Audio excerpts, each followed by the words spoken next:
हम देखने में कितने गंदे हमें भी पता नहीं है। कोई है जो हमारा फोटो दिखा दे हमें एक बार तो काम शुरू होगा ना। कुछ महीनों पहले मुझे फिजी से एक माताजी का पत्र आया था। तो वो कह रही थी कि माताजी हमारे मंदिर में मैं इतनी अच्छे से सेवा करती हूँ, सब कुछ करती हूँ, लेकिन यहाँ पे एक माताजी है जो मेरे बारे में बुरा बोलती है। मेरे सामने कुछ नहीं बोलती माताजी, लेकिन मेरे पीछे सबको मेरे बारे में कुछ ना कुछ बुरा बोलती है। और फिर मुझे जब पता चलता है मेरा चांटिंग डिस्टर्ब हो जाता है। मुझे क्या करना चाहिए?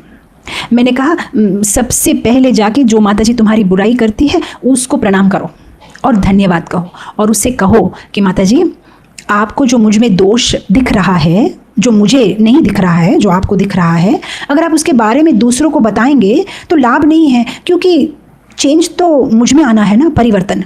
तो कृपा करके जो आप मेरे बारे में सबको बता रही है, अगर आप मुझे बताएंगे तो मैं परिवर्तन लाने की कोशिश करूंगी। आप उनको बताएंगे तो लाभ नहीं है, क्योंकि दोष तो मुझ में है, परिवर्तन तो मुझ में आना है। तो आप दया करके मुझे बताइए, क्या बताती है आप सबको मेरे बारे में, मुझे बताइए, मैं अपने आप को चेंज करने की कोशिश करूंगी। अगर कोई हमारी मदद कर रहा है तो हमें खुश होना चाहिए। हम देखते हैं यहाँ पे उल्टा है, हमारी कोई मदद करता है तो हम दुखी हो जाते हैं। अगर कोई हमारा दोष दिखा रहा है तो वो हमारी मदद कर रहा है, हमें खुश होना चाहिए। यहाँ पे उल्टा है, कोई भी अगर हमारे बारे में बुरा बोले तो हमें बुरा लग जाता है। अरे इस दुनिया में जहाँ टाइम बहुत कम है, सब अपनी अपनी लाइफ में बिजी है, कोई ऐसा एक इंसान है जो इतना समय निकाल के आपके दोष बता रहा है। कौन करेगा इतनी मदद आपकी?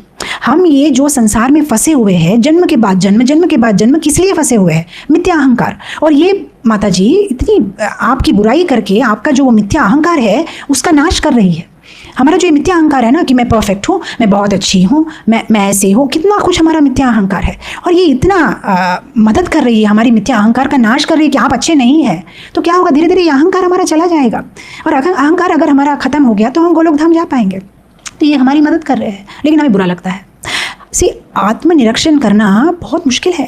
आप अपने आप का दोष नहीं देख पाओगे। अपने आप का दोष देखना मतलब, शास्त्र कहते हैं कि काले से पत्थर पे अमावस्या की काली घनी रात में अगर काली सी कोई चींटी उस पत्थर पे चली जा रही हो तो क्या आप देख पाओगे उस चींटी को? बहुत मुश्किल है, क्योंकि सब कुछ काला काला है, उसमें दिखाई नहीं देगी वो चींटी कहाँ जा रही है। उसी तरह से अपने आप के दोष देखना बहुत मुश्किल है।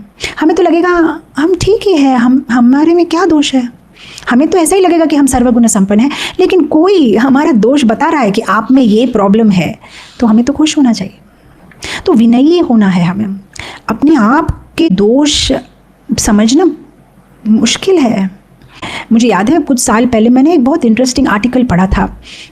अमेरिका में कोई पीएचडी कर रहा था कोई स्टूडेंट, तो उसकी पीएचडी थीसिस मेरे ख्याल से आदिवासी लोगों के ऊपर में थी। तो न्यूजीलैंड पहुंचा वो। न्यूजीलैंड में कोई आदिवासी ग्रुप था, काफ़ी बैकवर्ड, माने वो ऐसी जगह थी जहाँ पे वो आदिवासी लोगों ने कभी अपने लाइफ में कैमरा तो क्या आईना भी नहीं देखा है।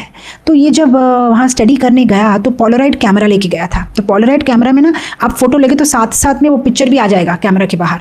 तो उसने क्या किया, एक आदिवासी का फोटो लिया और साथ ही साथ में बाहर करके उसको दिखाया कि देखो तुम हो।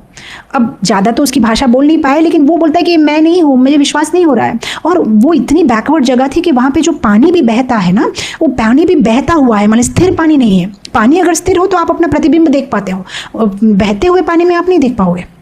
तो विश्वास नहीं करता है कि नहीं ये मैं नहीं हूँ, मैं देखने में इतना बुरा नहीं, मैं नहीं हो सकता। तो फिर इसने क्या किया, स्टूडेंट ने उसके एक दोस्त को राइट साइड पे खड़ा रख दिया, लेफ्ट साइड पे और एक आदमी को खड़ा रखा, उसको बीच में खड़ा रखा, फिर फोटो लिया, फिर बाहर किया। तब उसको समझ में आया, हाँ ये तो मैं ही हूँ, अभी तो मैं ऐसे ही खड़ा था, मेरे इस साइड में मेरा ये दोस्त है, इस साइड में मेरा ये दोस्त है, हाँ ये तो मेरी फोटो है। और तब उसको लगा रहे मैं देखने में इतना गंदा हूँ क्या?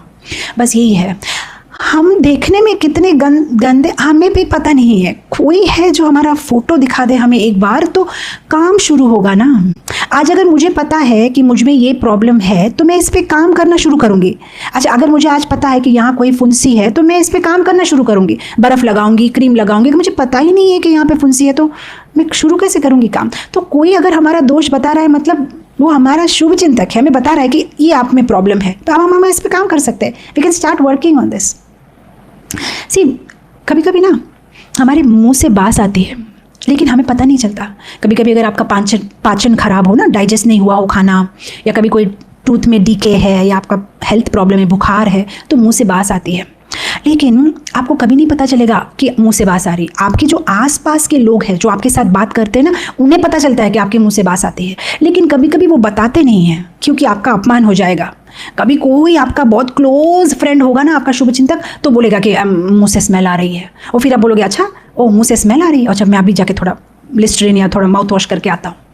तो यही है, हमें नहीं पता चलता कि हमारी मुंह से बात आती है, हमें नहीं पता चलता एक्चुअली कि हम कैसे हैं। हमें तो ऐसे ही लगता है कि हम बहुत अच्छे हैं, शुद्ध भक्त है, हम जैसे ऐसा कोई नहीं है। लेकिन कोई हमारा शुभ चिंतक अगर मिल जाए इस आध्यात्मिक यात्रा में जो हमारी दोष बता दे, तो हमें बहुत खुश होना चाहिए और उसका आभार हमें मानना चाहिए।